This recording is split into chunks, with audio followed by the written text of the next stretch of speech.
Monday like for you, and what's your reaction to everything?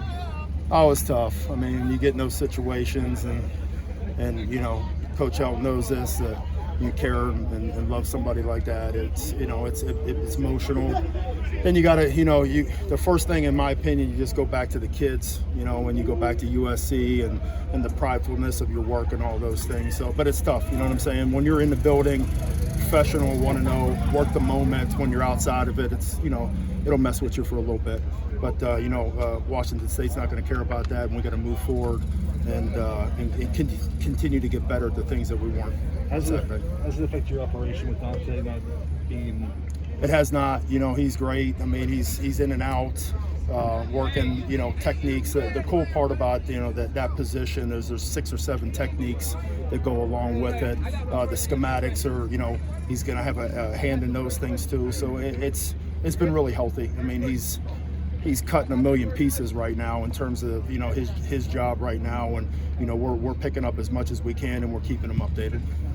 How difficult is it just to get everyone to, you know, kind of move forward after? It is. I mean, to me, we're at that point right now. It's obviously when you leave the facility and you're driving home or you're at home, it's another avenue. But you know, we got great pros in here.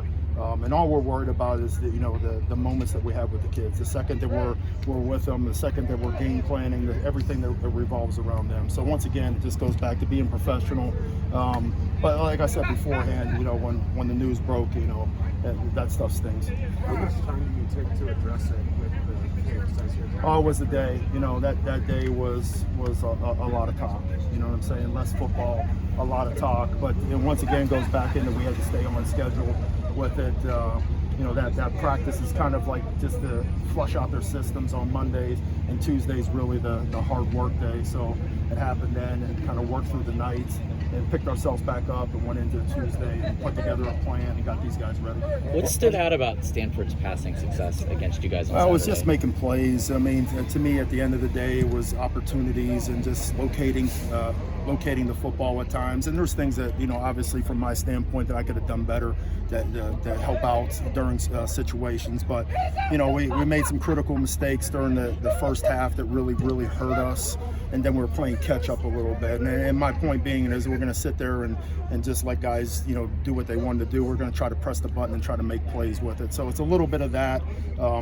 Like I said, it happens. That was a strange game. It started with the opening kickoff, and then kind of what could go wrong went wrong, and then they took advantage of a lot of mistakes that we did. So, you know, you put the film on, and sometimes, you know, from our standpoint, somebody does something that maybe tricks you a little bit, and then you get it on Sunday and hey, we missed it from the press box. But I think when we all sat down, and those kids were great. I mean, they were in there watching that tape on their own, and we all just, you know, like grown-ass men and sit down and say, hey, listen, this is all correctable stuff. Let's get this fixed. This is not what we're about, and we just move forward. So, and that's where we're at right now. I thought really good practice yesterday, good practice again today, tighten up some screws and just move on. How are you feeling about the pass rush at this point?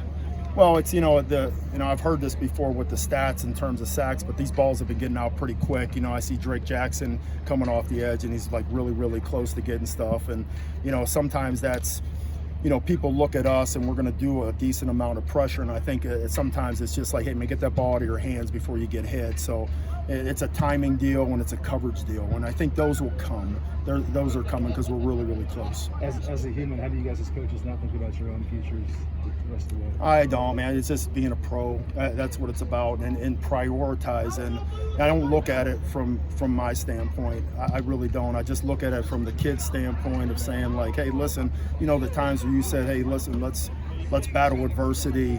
Let's be tough people. Let's be tough-minded. And there, from our standpoint, like there's our time to show our true character. So I just worry about those guys. I worry about USC and what we represent, and then just having pride. You know, that's the biggest thing from all of our standpoint. We're you know, we can do the best work in the country. There's no doubt about it, and that motivates me every day. I don't get out of routine just because things are messing. I've been raised to go through tough situations, and you just press forward. As bad as you want to mess with your head, and it kind of, there'll be times where it is, you squash it and it's over. You can't get it back. Let's deal in the moment. Let's be 1-0 in the moment right now and just move forward. With Nick and Corey? Corey's good. Nick, it's right now from our standpoint, we'll work him today and tomorrow, and we'll see where he's at on Saturday.